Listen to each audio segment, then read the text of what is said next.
Johnny's got an idea about the little Charlie Chaplin, the tramp. So he's going to find a peanut on the rail of the Black Pearl. He's going to, put the peanut out here, get ready to cut it and eat it. He's got his napkin on, a beautiful dinner. And today we're serving salted peanuts.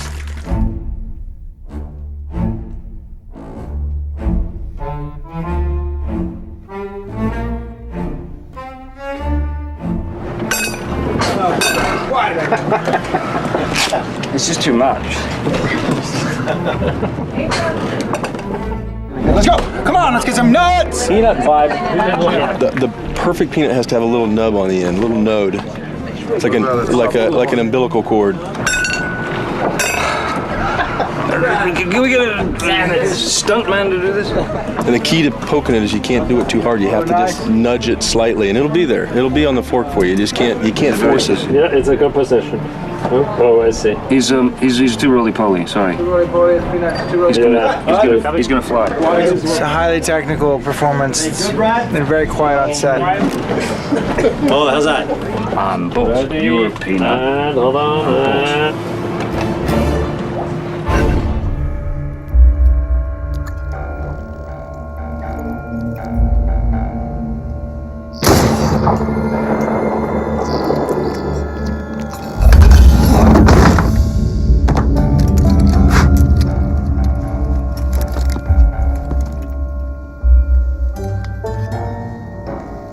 My peanut.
Hi, I'm Martin Clever, and I played Pirate Marty. Hey, bro, what's going on? Another day at work. You got cars. My custom chopper, the Black Pearl. The engine's a 480cc Vanguard. Got Johnny Depp on the gas tank. Everything is custom made. Carburetor's a Harley Davidson carburetor. Totally street legal. It'll do about 90 to 100 miles an hour with me on it. Looks pretty good, eh? First started P2 and I was thinking about doing a bike, something cool. Then I said, well, it'd be cool if I did something piratey. I wanted it to look like a, kind of a timepiece, kind of like the movie. That's my baby. You've seen my bike, now you've seen my car. Anyway, nice wheels. Thank you, man. Have a good day at work. You too, bro. Have a good one. Good?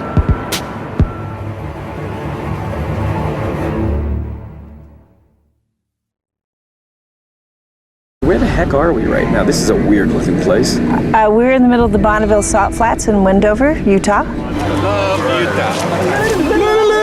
Got that. Another day in the salt.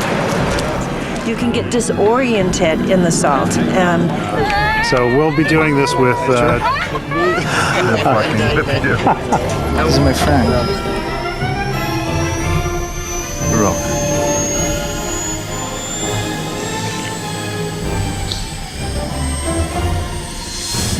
People have gotten disoriented because it gets really hot. Where do they all go? Where are they? Where's everybody? Make sure you're hydrated all day long.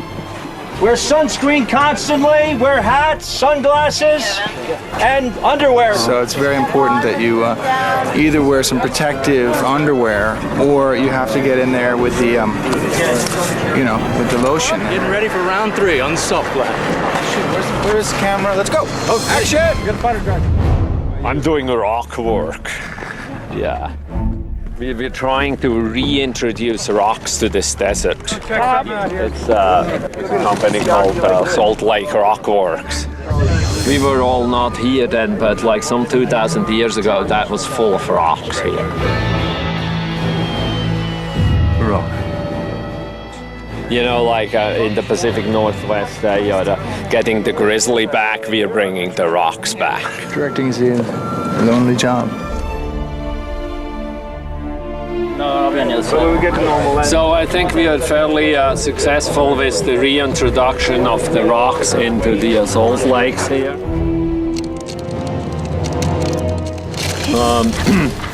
Overnight they're going to start moving, and we have Rick has some transmitters on them, so we can follow their tracks, and Tracking the wild rock. Now we're being followed by rocks. Never heard that before. Yeah, it's a wrap here. Done for the day on the beautiful salt flats of Bonneville. Out. Another location down.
There's the code to consider.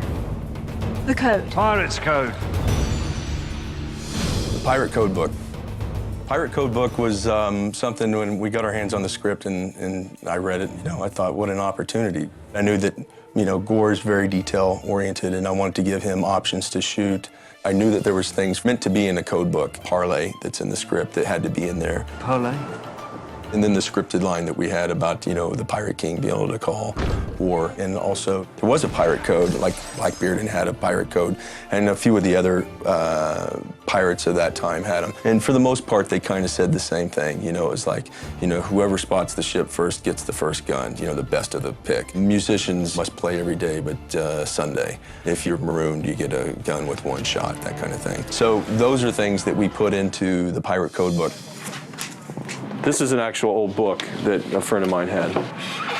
But I'm going to have these refabricated and we'll put them on this. That's what I like. I just want to run it past you. I think the writers were talking about something like this, and Gore's like, no, it's got to be huge.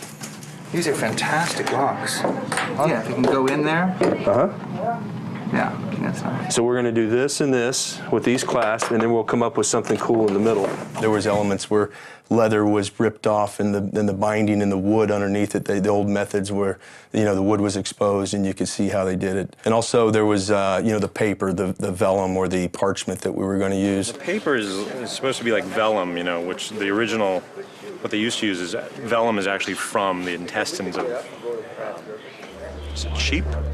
We had a meeting with Gore, and Jerry happened to be there, and I was just trying to get some information from Gore, and this is in the very preliminary stages of the book. Now this we have to work on, because that's too contemporary. No, this is just the sizes off. Gore's like, no, it's got to be this, and there's just scribbles here and stuck pages, and Jerry chimes in, yeah, you got to have, recipes for rum. Maybe like a recipe for rum in there or something. Absolutely. That's what the pirates would do. They would keep their rum recipe right next to their duties of the king thing, And the brothel in Singapore. Singapore, you have a name, Rosie's Tavern, right. Yeah. and with some X's or something, Arabic, Chinese writing. Did they have lipstick in those days? A lot of that is already in here. Where? A lot of that within this. No, I mean in this page. All right. I walked away from that meeting a little beat up, and I was like, boy, I wasn't ready for that. So I said, you know what, next time I show him this book, it's going to be done. So I got our standby painter, Tony Leonardi. I gotta get to work. And Jim Burkett, who's a conceptual artist. So usually I work right next to Gore and we sketch a lot. And then Chris Peck asked me to help on this super prop. We came up with some little stick figure hobo type drawings, and he would do these in the corner, and we would tear the book, and then we would sew it back up, and we'd take a torch and burn it, and through the seam or something, or the hole of the burning, you could actually see some of these stick figures or how to attack a ship, or something like that. This is actually a map to the rum locker that some desperate pirate put together. Shows you how to walk 10 paces from the palm tree to the rum locker. It's probably the most valuable thing in the code book. Welcome to the Caribbean, lad. In here, it tells you who the pirate lords are, what their pieces of eight are, what seas they are a pirate king to, and the lords, and how a pirate lord becomes king. And all those things are revealed in here. It's kind of... Actually, I shouldn't even be talking about it right now, to be honest with you. We tore and burnt and took wax and took fake blood and took some sunflower seeds and, rum and wine stains and, everything we could think of. We kind of threw the kitchen sink at it to get that texture and detail. It weighed like 80 pounds. It's got 1,000 pages in it. I feel like I pulled a tree stump out of the ground. I've been guesstimating the weight by trying to lift it. Too heavy for a prop. I showed it to Gore and Johnny and got really good responses from them. So the next day we're going to go shoot it in first take. Keith had to open up the cover and he had to flip, I think, 3 pages. Nailed it great on the first take. 'Cause by the second take, 10 minutes in between whatever, he goes to open it up and he can't get it open because the thing's so heavy. So he put it back down and he said, it's a movies, the luggage never weighs as much. And we went back behind the set and we took a saw and we cut half of it out. We cut all the extra pages. The book that was constructed was a little too heavy to open. So they're cutting out the inside of the book. All right, here's the book. Good. Okay. Pirate movies don't come along very often, so if you look back over history and how many pirate movies have been made, there's only a handful of prop masters that's had that opportunity. So when that opportunity presented itself, it doesn't get any better than that.